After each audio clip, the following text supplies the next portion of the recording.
Hey everybody, what's going on? It is James here with Crypto Common Sense, aka 3Beaks Trading, and I've got a few things to cover today. So we'll start with what you're most interested in, which is obviously trading, more specifically probably Bitcoin.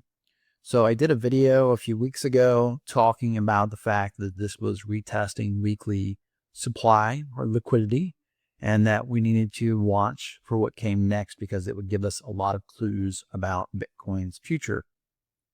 And so far, this has done exactly what I expected it to do. And I posted about this inside of my private Discord as well. When this thing pulled back like this, again, let's look at a weekly chart, right? It's coming up to this area of liquidity, these old highs here, snuck above it. There was sellers sitting there, so it pushed the price back down. But what market makers on Bitcoin love to do is they love to paint fake patterns, okay? And one of the patterns that they almost abuse, they use it so often, is the fake head and shoulders.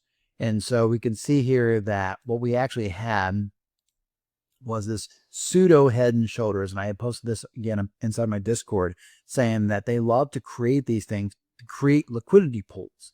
So a lot of retail will start selling down here or even shorting Bitcoin, expecting this to be a head and shoulders that breaks out and goes way down here. But a lot of times what's actually happening is buyers, big buyers, are sitting there, market makers, institutional money, etc., and they're actually just, letting all those retail shorts fill their long positions. So this essentially retested the 50-day moving average while also retesting liquidity right after a true golden cross occurred. So the most likely outcome was, of course, a move up. And it has now moved up from around $100,000, which was also a psychological level, and it's all the way up to about $110,000. So this particular trade is played out. If you were in a long position there, at least the way that I trade, like profits are off the table. But we don't know what comes next. That was a very obvious bounce. What happens now is, of course, we have to wait and see, is this actually going to act as supply where there's enough liquidity up here that ends up being the market top and this ends up being a double top that rolls over?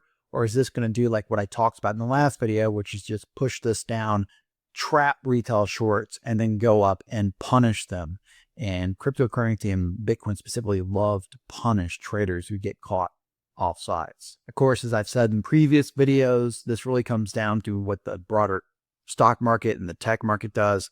The broader tech market is also retesting its supply zone. So if it can clear that and make a new all-time high, I think Bitcoin clears its as well. And then, goes on up from there, ends up having a parabolic phase that takes it much, much higher. If the stock market melts down, then of course Bitcoin goes down, but that is my expectation. So a few things I'm going to talk about in this video that I rarely talk about, and that is what I'm up to and also some software stuff. So I am starting to write a lot of software again, software specifically related to trading, so that I will be sharing more information on that over the next few weeks to few months. I've got some really exciting stuff planned that I think will help newer traders really turn the corner. Sometimes it's difficult for me to understand where people are at and what is holding them back. An example of that would be, I did an offer a few months ago where I packaged some of my indicators together and said, look, I'm going to do this special offer for the first 100 people. And I was literally shocked. I didn't fill all 100 seats. I couldn't believe it.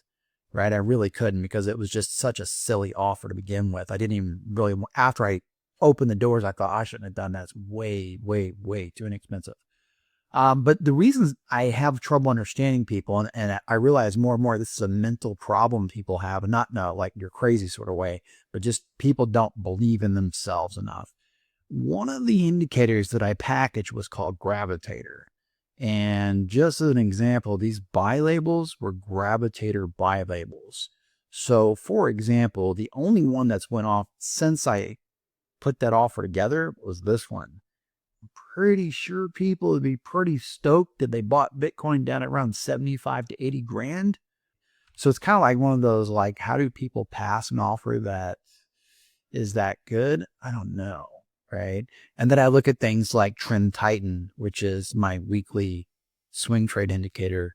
And again, I actually have trouble getting people to sign up for that, believe it or not, which is a little bit crazy when you look at the history of it, right? For legal reasons, I can't say much more than that, but it's a little nuts, right? So I point these things out not because I'm trying to get people to sign up for something today, but because this stuff is a lot easier and a lot simpler than people make it out to be. And a lot of people want to pat themselves on the back and they have huge egos and they want to pretend like they're somehow smarter than the average bear and they're just so smart and you got to listen to every single thing they say. And the reality is, folks, this stuff is dead simple, right? It is very, very simple. It's the mental side that gets in people's way. All right. So if you are someone that's interested in any of these indicators, feel free to reach out and I can get you a link or whatever. But also, I just want to say that people, you got to be resourceful, right? Just be resourceful. And, indicators, that's a resource you can reach out and use. Some of the software I'm going to release, it's a resource you can reach out and use.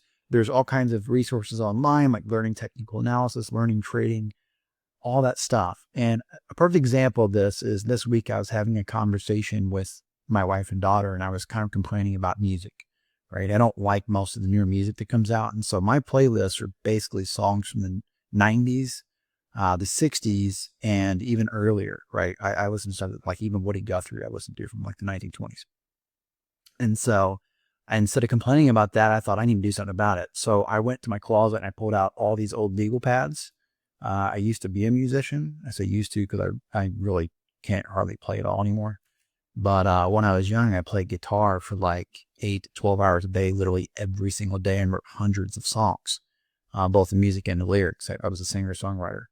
And so I pulled all these old notebooks out and I started remixing these songs. And in the past, when I was a teenager and when I was in my early 20s, like I could just play guitar and I could play saxophone and I could sing, right? Mediocre singer, like a 7 out of 10 maybe.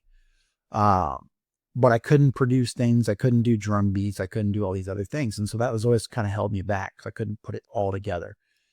But, we live in this age now where I just went out and used AI and created so far I've created like 5 studio ready tracks, like literally tracks that you would normally have to pay like for studio time, studio musicians, like you'd have to have a producer, all this stuff. And it's what I made on my own music, right? Some of the stuff I've made is brand new, and some of it's just my old stuff that I've remixed and remastered. And it's really neat, for me to hear that.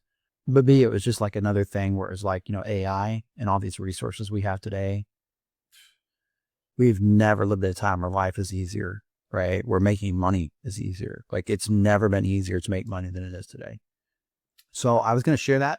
And also for any of you who are curious about what I'm up to on that journey, I'm going to share a link. I have a lot of different styles. So I'll be releasing some stuff on a new YouTube channel that's specifically music related. So if you'd like to check that out or just support me and just be somebody that's like, hey, I'm going to go over there. I'm going to give him a view. I'm going to maybe give him a thumbs up and encourage him on this journey. It's not something I'm doing for financial reasons. It's not something that, I look to make any sort of serious income off of or anything like that. It's just something that I really enjoy. And so if you want to support me, I'll drop a link down below this video and you can go check it out. The channel is called Hadley James. And I use that just so that I have a little bit different name for my other stuff. That is my real name, by the way. Like Hadley James, James Hadley. That's my first and middle name, just put backwards.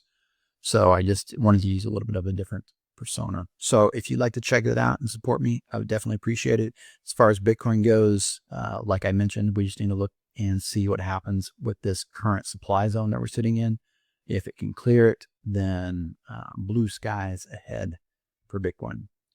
As always, please remember I am just some guy sitting in a spare bedroom, which means that nothing in this video is financial advice. You should always go out and do your own due diligence and seek out professional financial advice from a licensed financial advisor before making any type of investment in cryptocurrency, the stock market, precious metals, Forex, or any other tradable asset.